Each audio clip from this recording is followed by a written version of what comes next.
El Alzheimer es una enfermedad neurodegenerativa que es muy sobrediagnosticada. Casi cualquier alteración de la memoria y la conciencia dicen Alzheimer. Que los criterios de diagnóstico del Alzheimer son muchos, pero cuando ya hay los cuerpos de acúmulo beta amiloides o los ovillos neurofibrilares en cerebro, pues es cuando ya ha avanzado harto y pues a veces en esos casos es difícil recuperar la función neuronal. Pero los síntomas más frecuentes y más tempranos es cuando la persona empieza a olvidarse de las cosas recientes. Acaba de ocurrir algo y después le preguntan sobre eso y no se acuerdan qué fue lo que ocurrió. O a veces se pierden en lugares donde normalmente ellos tendían a sentirse bien ubicados. O también tienen una conversación y no se acuerdan de lo que habían hablado, o las palabras no se acuerdan, entonces dicen, tráigame ese cosito que sirve para esto, y no logran llegar a eso. O les cuesta trabajo y se confunden en el nombre de los hijos o en nombre de personas cercanas. El 70% de las personas en la actualidad mayores de 65 años tienen un grado leve a moderado de demencia.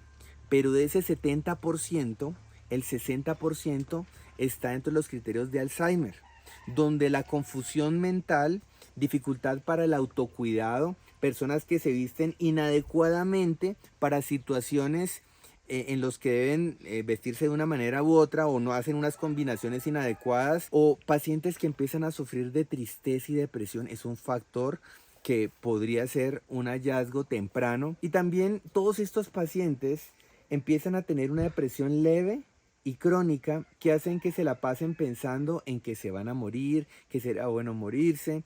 Y este tipo de alteraciones hace que el paciente pierda la motivación de vivir y hagan de cuenta que cuando su cuerpo, en su mente, usted tiene ideas de quererse morir, su cuerpo le ayuda. Hagan de cuenta que su cuerpo le hace caso a lo que usted desea lograr. Y si para usted su vida es acabar con su vida, pues el cuerpo va a buscar estrategias. Y hay veces lo que ocurre con los pacientes es que empiezan a aparecer cambios bruscos de ánimo o ira, en especial desconfianza. ¿Será que me están robando? Es que yo tenía aquí dinero y ahorita no tengo. Me están quitando el dinero. Empiezan a generar conflictos con los demás. Esos son signos tempranos. Las alteraciones del sueño, donde el paciente tiene que tener una rutina muy estricta para dormir, y si no tiene esa rutina estricta, resulta que no les coge el sueño, o empieza la pensadera o da vueltas en la cama. Entonces son pacientes que tienden a ser un poco rígidos. Otro de los síntomas muy comunes es la desorientación, la dificultad para planificar cosas a mediano plazo y la dificultad de hacer muchas tareas al tiempo que normalmente estaba acostumbrado a hacer. Estos son síntomas de leve a moderado. Pero en fases avanzadas muchos pacientes empiezan a tener problemas de equilibrio, problemas en la deglución de los alimentos porque empiezan a atorarse fácilmente. Pero todas estas posibilidades que puede desencadenar esta enfermedad se pueden manejar. Y quiero que tengan en cuenta que es mucho más fácil tratar a un paciente con síntomas de Alzheimer o inclusive de cualquier demencia cuando el paciente tiene conciencia de la situación, cuando el paciente se da cuenta. Pero cuando los pacientes llegan a casos avanzados de Alzheimer, que realmente es un drama muy grande para las familias, cuando no reconocen a los hijos, cuando se ponen a llorar creyendo que son niños, o cuando se les olvida hablar, o cuando empiezan a hacerse deposición en su misma ropa, son casos en los que es un poco más difícil. Recuerden que el abordaje terapéutico que utilizamos para tratar esas enfermedades se llama medicina natural holística, y en la parte holística manejamos la parte emocional.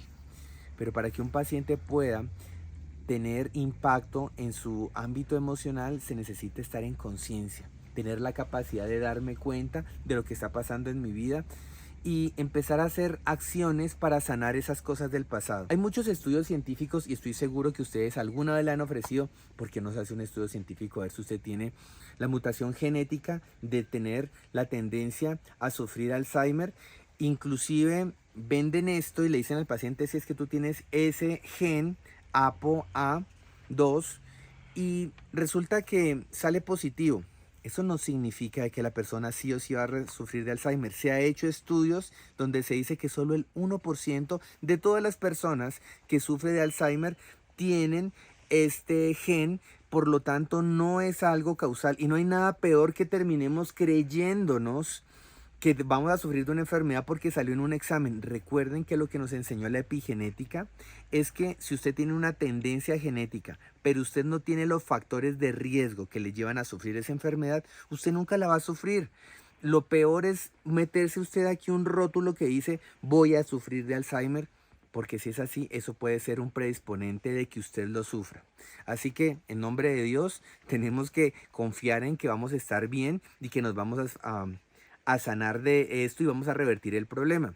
Tengan presente que el tratamiento de medicina convencional radica en frenar el deterioro cognitivo y en calmar los síntomas que puede prevenir esto. En medicina convencional se habla de un punto de no retorno, un punto en el cual el paciente pierde las capacidades de hablar, de estar consciente de sí mismo y no se da cuenta que sigue preguntando siempre lo mismo y lo mismo a sus seres queridos y que no reconoce y él no se da cuenta que no reconoce. Ese es un punto en el que es más difícil tratar, pero hay posibilidades. Recuerden que no hay enfermedades y uno no podría decir que a todos los pacientes que tienen esta enfermedad con estos síntomas les va a dar de una u otra manera algo en especial, porque cada paciente es diferente. Hemos tenido éxitos con Alzheimer, hemos tenido fracasos.